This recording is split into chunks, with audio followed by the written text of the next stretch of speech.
So to make a Google form, you start by visiting Google. Make sure you're logged in with your SPS credentials over here. If not, you can click that and change. Then I'm going to go here and go to Drive. Then once I'm at Drive, I click New and More and Google Forms. Then I name the form. So I can either click here Untitled Form, or I can click up here and I can actually give it a name. So I'm going to call this one Sample Form. When I do that, it's going to automatically change the name here. Then I follow the menu on the side. So here are my options. So I can add a question, I can add a title or description, I can add an image, which will change what's back here. I can add a video, like embed a YouTube video, or a section if I wanted to break my form or my survey up into sections. So to add a question, well, there's already one here, so I click Untitled Question, and then I type what the actual question will say.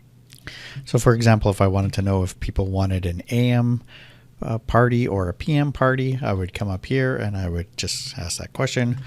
Would you prefer morning or afternoon?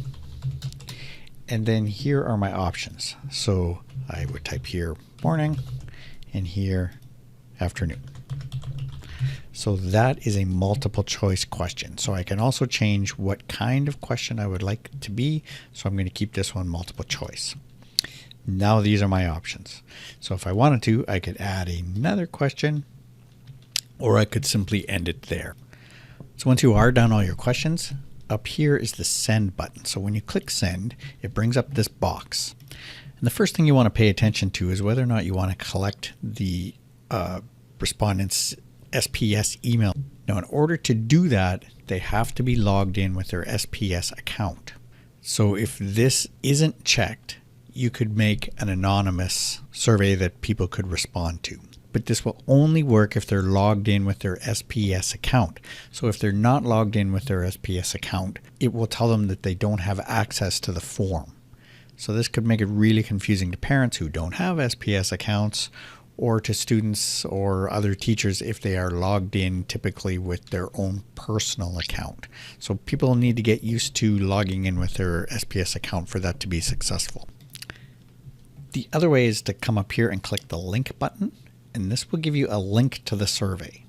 So you could shorten it if you need to, but this will give you, so when you click copy, it copies that link to the clipboard so that you could paste it in an email or post it on a portal or some other site.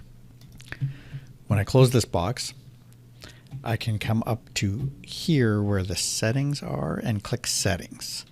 When I click settings, I have 3 different settings I can make: general, presentation, and quizzes, which we'll talk about here. So the first one again is that collect email addresses. And the second is to restrict to Saskatoon public users. So if you do post it somewhere, if you have that selected, they won't be able to take the survey unless they're logged in with their SPS account.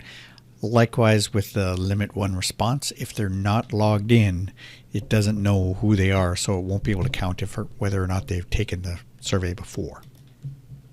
These 2 are if you want them to be able to resubmit, so if they want to make changes and submit again, and if they want to see, so when you're done, there'll be charts and responses and things. If you don't want them to see what those are, you uncheck that as well. Under presentation, you can decide if there's a progress bar as they're moving along.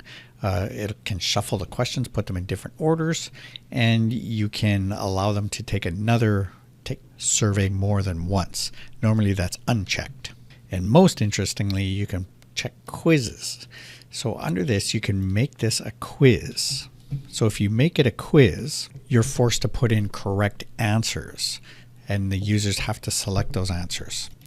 So when that's checked, you can have them immediately see the grade when they're finished, or you can have them do it later. You can then decide if you want them to see the questions that they missed, see the correct answers when they're done, and see their point values when they're finished. So this would be great as a self-assessment. If the students are doing something and you want them to be able to go and just see if they've done it right, you would allow them to see what their correct answers are when they're done. Or if you wanted to, you could just do it as a multiple choice and it would show up in the responses when they're done.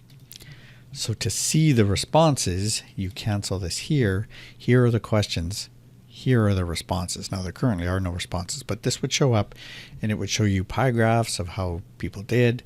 You could also see individually how people did. It'll all show up there. You can also choose here whether you want to download the responses as a CSV, which is something that Excel can open. You can also delete all the responses if you wanted to do it again. So that's a Google quiz or survey. Check out the other videos on using Excel on the OneDrive or Excel on Office 365.